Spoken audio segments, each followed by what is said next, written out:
Hello दोस्तों, मैं विनय कुमार हूँ और लिखता हूँ। कोशिश रहती है सिस्टम को जगाने की।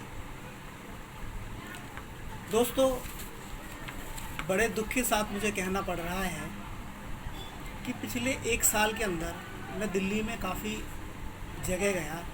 दिल्ली के अलग अलग ढलानों पे गया और मैंने देखा कि गाय की जो स्थिति है वो बद से बदतर है, बहुत बदतर है। एक जगह जहाँ हम कहते हैं कि हम गाय के वेलफेयर के लिए सरकार काम करती है, लेकिन सब सिस्टम उदासीन है। मैंने देखिए, गौ के वेलफेयर के लिए मैंने एमसीडी को लेटर लिखा, ये देखिए, सीएम साहब को लेटर लिखा, यहाँ तक पीएम साहब को भी लेटर लिखा, लेकिन हमारा सिस्टम इतना उदासीन है कि कुछ भी नहीं करना चाहता। मुझे लगता था कि लिख करके सिस्टम को जगाया जा सकता है, लेकिन अब मुझे लगता है कि शायद बोलना भी पड़ेगा, लोगों को बताना भी पड़ेगा, लोगों को जागरूक करना भी पड़ेगा। दोस्तों, दिल्ली में गाय की स्थिति बड़ी बद से बदतर है। आप किसी भी ढलान पे आप चले जाइए, आपको वहाँ पर बड़े पैमाने पे गाय मिल जाएंगे, कूड़ा खाते हुए, पन्नी खाते हुए। अब गलियों में जाओ तो गाय, पार्कों में जाओ तो गाय। कहने का अर्थ है कि गाय की स्थिति बहुत ही बद से बदतर है दिल्ली में। लेकिन आप लोगों ने सोचा है इसका रीज़न कौन है? कई बार लोग कहते हैं कि ये गाय लावारिस है, लेकिन ऐसा है नहीं। दरअसल ये सारा जो मामला है ये गौ माफियों से जुड़ा हुआ है, जो क्या करते हैं, गाय को पालते हैं, सुबह दूध निकाला, दोपहर में छोड़ दिया उसे, शाम को दूध निकाला, उसे छोड़ दिया। अब ये गाय गलियों में, पार्कों में, कूड़ेदानों में घूम घूम करके जो भी उनको मिलता है वो खा लेती है, और खा करके बीमार हो जाती है, मर जाती है। ये दिल्ली के हर एरिए में ऐसा ही है। दिल्ली के किसी भी आप ढला पे जाइए तो आप ये देखिएगा कि स्थिति बद से बदतर है। गवर्नमेंट कहती है कि हम गाय के वेलफेयर के लिए बहुत सारा काम कर रहे हैं।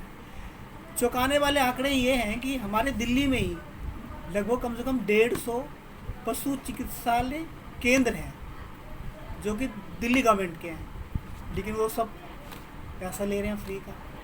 मैंने आरटीआई के माध्यम से बहुत सारा मटेरियल निकाला है, और ये चौंकाने वाली बातें हैं कि इतना कुछ खर्चा करने के बावजूद भी गाय की स्थिति बद से बदतर है। इसलिए दोस्तों, मैं आप लोगों से ये कहना चाहता हूँ कि सबसे पहले तो हमने गाय की ज़मीन छीन ली। पहले ये होता था कि गाय के लिए चारागाह बनाया जाता था, गाय की ज़मीनें गाय के पास होती थी, जहाँ पे वो हरियाली में जाके कुछ भी खाते थे, पीते थे। अब ये हो गया है कि जो हम गाय से दूध लेते हैं वो दूध भी जहरीला होता है, क्योंकि इन डेयरी माफियों ने दूध को ही जहर कर दिया है। इसलिए मैं ये कहना चाहता हूँ कि आप अपने अपने एरिया में अवेयर होएं, और कम से कम जहाँ भी आपको गाय दिखती है आप गवर्नमेंट को लिखिए कि भाई इनकी स्थिति बद से बदतर नहीं होनी चाहिए, क्योंकि हमारा जानवरों के तरफ भी एक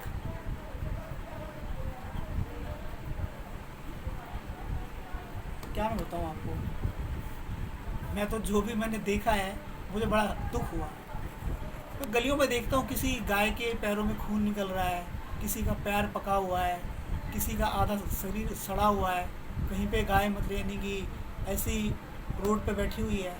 बहुत बद से बद स्थिति बन गई है दिल्ली में। ख़ास तौर पे अगर आप स्लम का एरिया देखें, जो जजे कॉलोनी जिन्हें हम कहते हैं, इन पार्कों में आप जाके देखिए, बहुत बुरी स्थिति में दोस्तों गाय है।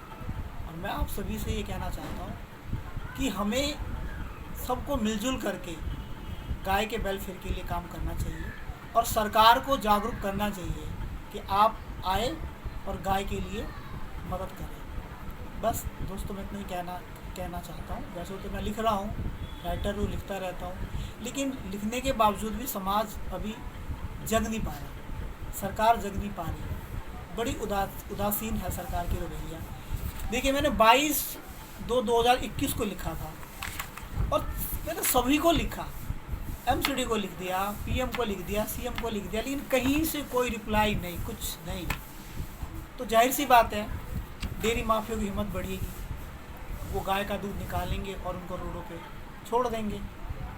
दोस्तों, दिल्ली में जो भी गाय घूमती है आवारा नहीं है, ये किसी न किसी डेयरी माफिया की है। बस हम ये चाहते हैं कि दिल्ली सरकार अगर जो डेयरी माफिया गाय पालते हैं उनके ऊपर अंकुश लगाए और उनको ये कहा जाए कि भाई अगर आप गाय पालते हो तो आप उसका लाइसेंस लो और गाय को आप अपने घरों में ही रखो, बाहर मत भेजो।